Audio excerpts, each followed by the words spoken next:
ایک دفعہ ایک شکاری جنگل سے ایک شیر کا بچہ پکڑ لایا۔ بچہ بہت چھوٹا اور اپنی ماں کا دودھ پیتا تھا۔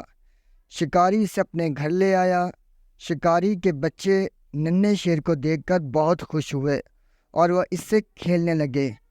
کچھ دیر میں شیر کے بچے کو بھوک لگی تو وہ اتنا چھوٹا تھا کہ کچھ کھانا نہیں جانتا تھا، بس دودھ ہی اس کی خوراک تھی۔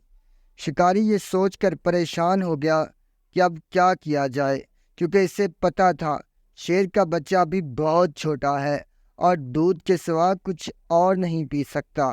آخر اس کے ذہن میں ایک ترغیب آئی۔ اس نے شیر کے بچے کو اپنی بکری کے ساتھ چھوڑ دیا۔ بکری کے بھی چھوٹے چھوٹے بچے تھے۔ شیر کا بچہ کچھ ہی دیر میں بکری کے بچوں کے ساتھ گھل مل گیا۔ جب بکری کے بچے دودھ پینے کے لیے ماں کے پاس جاتے تو شیر کا بچہ بھی ان میں شامل ہو جاتا۔ اس طرح شیر کا بچہ بکری کے بچوں کے ساتھ پلنے اور بڑھنے لگا۔ وہ آہستہ آہستہ انہی کے رنگ میں رنگ گیا۔ وہ دیکھنے میں تو شیر لگتا تھا، مگر اس کی تمام عادات اور خصلتیں بکری کے بچوں جیسی تھی۔ اس طرح شیر کا بچہ بکری کے بچوں کے ساتھ ساتھ بڑا ہو گیا تو وہ شیر ہی، مگر وہ باقی شیروں کی طرح بہادر نہیں بلکہ ڈرپوک تھا۔ ایک دن گاؤں پر بھیڑیوں نے حملہ کر دیا۔ شکاری کا گھر چونکہ جنگل کے نزدیک تھا، اس لیے کچھ بھیڑیے شکاری کے گھر میں داخل ہو گئے۔ شکاری اس وقت کہیں گیا ہوا تھا۔ بھیڑیوں نے بکری کے بچوں پر حملہ کر دیا۔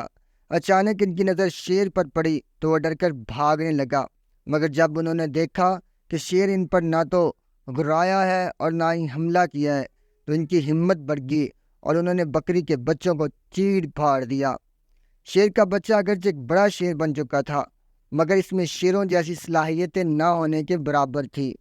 وہ کھڑا سب کچھ دیکھتا رہا مگر ان کا مقابلہ نہ کر سکا۔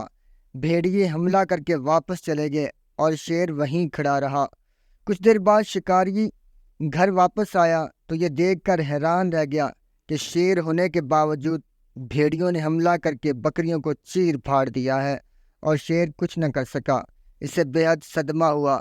اس نے یہ سوچ کر شیر کے بچے کو بکریوں کے بچوں کے ساتھ چھوڑا تھا اور وہ مصیبت میں ان کے کام آئے گا، مگر وہ یہ نہیں جانتا تھا کہ بکری کے ساتھ رہتے ہوئے اس کی اپنی صلاحیتیں ختم ہو چکی تھی۔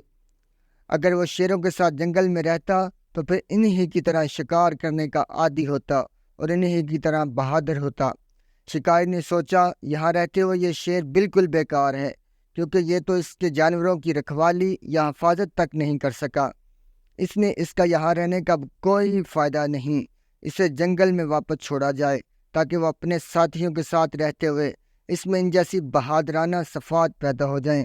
یہ سوچتے ہوئے شکاری نے شیر کو اپنے ساتھ لیا اور اسے واپس جنگل میں چھوڑ آیا۔